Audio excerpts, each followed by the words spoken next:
Magandang araw sa ating lahat mga farmers. Welcome back sa ating channel, Beams TV. Okay. Chicken farming. So ito idol yung ating pag-uusapan ngayon kung magkano nga ba o ilang sako nga ba ng feeds ang maubos ng 100 pieces na broiler chicken. So yung ating mga broiler chicken mga farmers. So i-share ko sa inyo ngayon mga farmers based on my experience na lang sa pag-alaga ng 100 pieces na broiler chicken. So yung ating mga binibigay na feed sa kanila mga idol ay Integra 1000, 1 day old hanggang 14 days. Okay. So yung Integra 2000 naman natin na yan ay 15 days to harvest na. Okay, so 28 days or 30 days yung harvest natin. Okay, so ating mga sisaw dito mga ka-farmers ay ika 7 days na nila to at malalaki na agad, no? Dahil yun sa ating feeds na binibigay sa kanila at only feeding dito idol yung binibigay natin.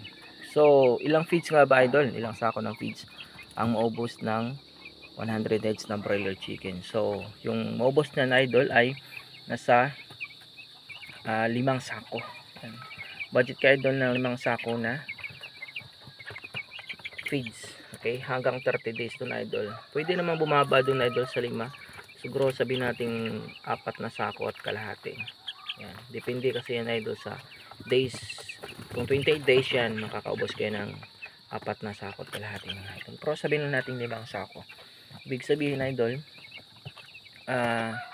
yung Integra 1000 doon, siyempre sa 5 sako, ay mag-budget kayo ng 70 kilogram. Yun.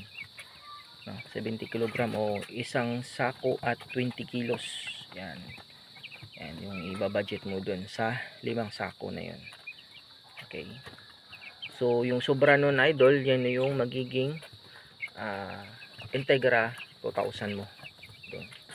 Kasi kumuha ka lang doon ng 70 kilogram o isang sako at 20 kilogram doon sa feeds na Integra 1000 na bibilihin mo. Yun yung 1 day nila hanggang 14 days. Yan yung gagawin natin. Tapos yung gagawin mo idol dito sa ating mga sisiyo, kailangan only feeding at yung ano mo, bantayan mo talaga yung kanilang patubigan, vitamins. Kailangan hindi yan mawala ng tubig idol at vitamins, no? Saka ito din, hindi din mawalan yan ng feed sa kanila. Kaya yan yung dapat natin bantayan idol. At kailangan natin laging check yung kanilang ilaw, ang klima idol, no? Siyempre ayaw natin magkasakit yung ating mga broiler chicken. Okay, so yan tinatawag ng mga broiler chicken mga idol, napakalusog yan, tingnan yan, malusog yan. Okay, so yun lang mga farmers. Maraming salamat sa inyo lahat. May natutunan kayo nga sa pag-alaga ng broiler chicken sa ating pag-start nyo ng business na. Okay, so yun lang, maraming salamat sa inyo lahat. God bless us all. Happy farming.